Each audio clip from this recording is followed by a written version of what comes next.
अस्सलामुअलैकुम। की हाल चाल है वीरो? ठीक हो?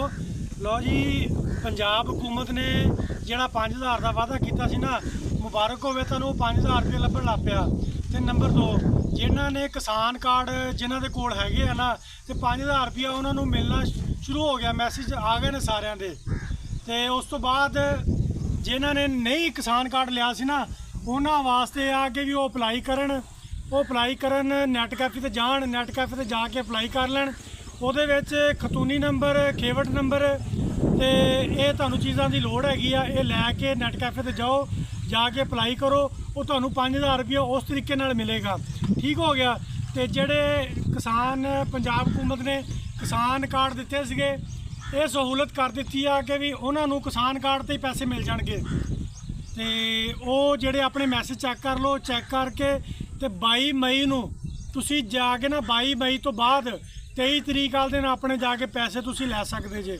ਅਲਬੱਤਾ 22 ਨੂੰ ਵੀ ਜਾ ਕੇ ਲੈ ਸਕਦੇ ਜੇ। ATM ਤੇ ਕਿਸੇ ਵੀ ਬੈਂਕ 'ਚ ਜਾ ਕੇ ATM ਤੋਂ ਤੁਸੀਂ ਆਪਣਾ ਪੈਸੇ ਕਢਾ ਸਕਦੇ ਜੇ। 5000 ਰੁਪਇਆ ਆਉਣਾ ਸ਼ੁਰੂ ਹੋ ਗਿਆ। ਮੈਸੇਜ ਆਉਣ ਲੱਗ ਪਏ ਨੇ ਲੋਕਾਂ ਨੂੰ। ਤੇ ਤੁਸੀਂ ਵੀ ਆਪਣੇ ਮੈਸੇਜ ਚੈੱਕ ਕਰ ਲਓ। ਪੰਜਾਬ ਹੁਕੂਮਤ ਨੇ ਤੁਹਾਨੂੰ 5000 ਰੁਪਇਆ ਦੇ ਦਿੱਤਾ। ਤੇ ਤੁਹਾਨੂੰ ਮੈਂ ਤਰੀਕਾ ਦੱਸ ਦਿੱਤਾ। ਜਿਨ੍ਹਾਂ ਨੇ ਕਿਸਾਨ ਕਾਰਡ ਨਹੀਂ ਸੀ ਲਿਆ, ਉਹਨਾਂ ਵਾਸਤੇ ਨੈਟ ਕੈਫੇ ਤੇ ਜਾਓ। ਜਾ ਕੇ 100 ਰੁਪਇਆ फीस भर के तो अपना अप्लाई कर लो।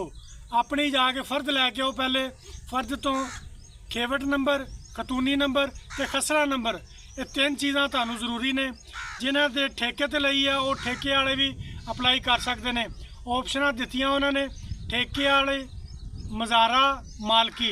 उत्थे जिहड़ी भी तुहाडी अपनी ऑप्शन आ, उन्होंने पुर करो। पुर करके तो सबमिट कर दो। सबमिट करन तो बाद 1 दिन बाद तुहानूं मैसेज आ जाएगा ਉਹਦਾ 5000 ਦਾ ਵੀ ਤੁਹਾਡੇ ਜਿੰਨੇ ਵੀ ਕਿੱਲੇ ਆ 5000 ਰੁਪਏ ਦਾ ਤੁਹਾਨੂੰ ਮੈਸੇਜ ਆ ਜਾਏਗਾ। ਉਹ ਤੁਸੀਂ ਆਪਣਾ ਅਪਲਾਈ ਕਰ ਦਿਓ। ਸ਼ੁਕਰੀਆ।